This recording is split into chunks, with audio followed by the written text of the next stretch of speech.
In 2020, Sucker Punch released Ghost of Tsushima, the critically acclaimed action-adventure game where samurai Jin Sakai goes on a quest to protect his home from a Mongol invasion. In 2025, I went on a quest of my own to get my first platinum trophy. In order to get this cool pin, I had to platinum the game by December 31st. So with a brand new PlayStation in hand, I set off on my adventure across Tsushima to become a living legend.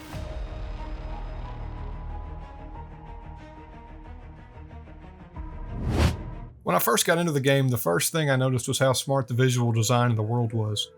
Instead of using icons and cluttering the screen with UI markers, the game uses the environment to tell the player where to go. Using the environment this way really lets you stay immersed in the game. You're not always opening your mini-map or opening your map to figure out where to go. You're kind of just in the world and looking for visual cues that the game has set before you that really help you stay immersed and grounded in this world. The story itself was pretty straightforward. I did see a lot of the beats coming, but the end was a little bit better than I expected it to be. It felt more fitting than I thought they were going to tie it together with. It felt earned and a little bit more emotional than I thought it was going to be. I really enjoyed Jin's transformation into the ghost, his gradual acceptance that he was kind of stepping away from the way of life he knew.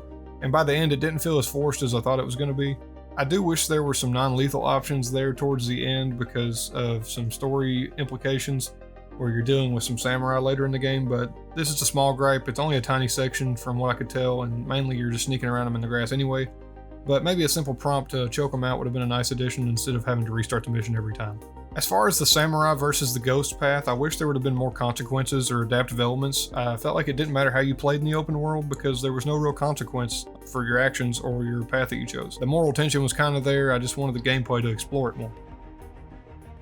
The characters weren't my favorite in this game. A lot of them felt like they had blinders on. They were like blindly hunting for family killers or blindly chasing revenge or blindly holding on to honor when the island was burning around them. But that being said, Jin grew on me. The longer I played, the more I felt like he was a serviceable and believable protagonist. Especially once the ghost side fully took over, I was really worried at the beginning that he would feel like flat and unmemorable, but as the game progressed, I found myself really enjoying his character. The core gameplay loop is strong. It does get repetitive, especially in the mid-game, but that being said, the game is really good at introducing new small mechanics just often enough to keep things fresh. You get new stances, new weapons, new grappling hook abilities, new ghost abilities, and even when I felt that the repetition kept coming back, the game usually did give you something to play with as soon as it started to feel stale. Stealth in this game is incredibly fun. Silently clearing camps never really got old. The ghost mode kill streaks were awesome. The duels felt like fun mini-boss fights, and even though they became predictable after a while, they still felt like they fit in the game. I just mostly spammed certain special attacks to get through the game in the mini-boss fights.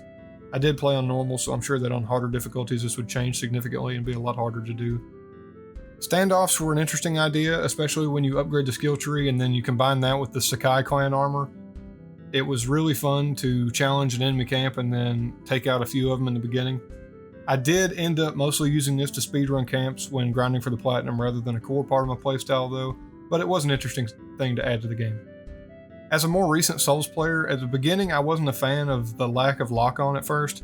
I know it's an option, but I wanted to play the game how it was originally released, and I adjusted to it faster than I expected.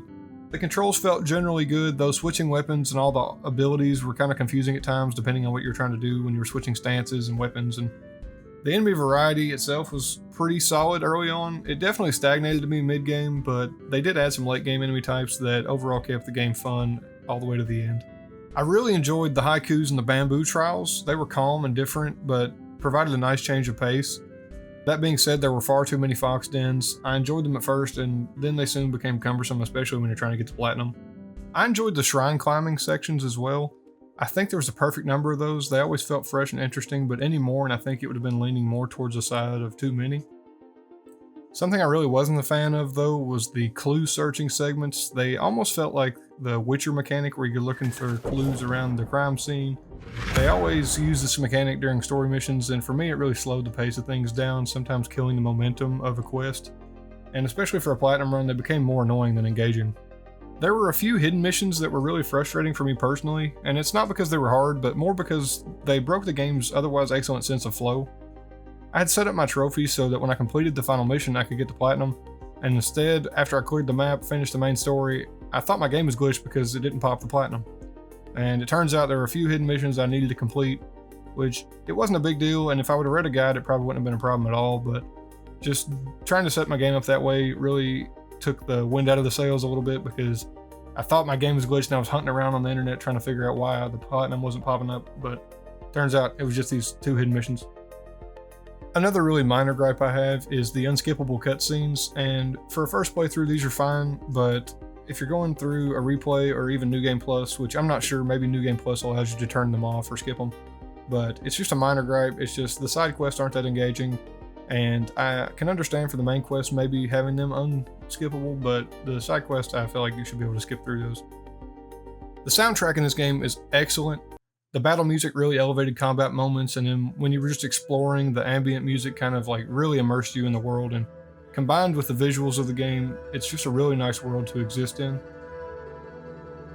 Even towards the end, when I was like rushing objectives and in platinum mode, the game never really stopped impressing me. It always was on an uphill climb of like, wow, this is beautiful and I really enjoy this world.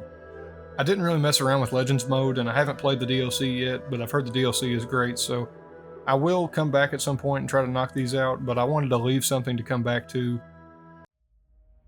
Getting this platinum was really special to me, and it kind of changed how I look at gaming. And it's not because this game is perfect, because it isn't, but it showed me that when I take my time and engage with everything the game has to offer, and seeing the journey all the way through, it can completely change how it might have felt. I have a tendency to play games and stop in the middle and then move on to the next game, but this year I hope to finish more games, and I think that platinum trophies as a way to immerse myself as a primarily Xbox and PC player is going to help me get to see games more intimately that I might have missed.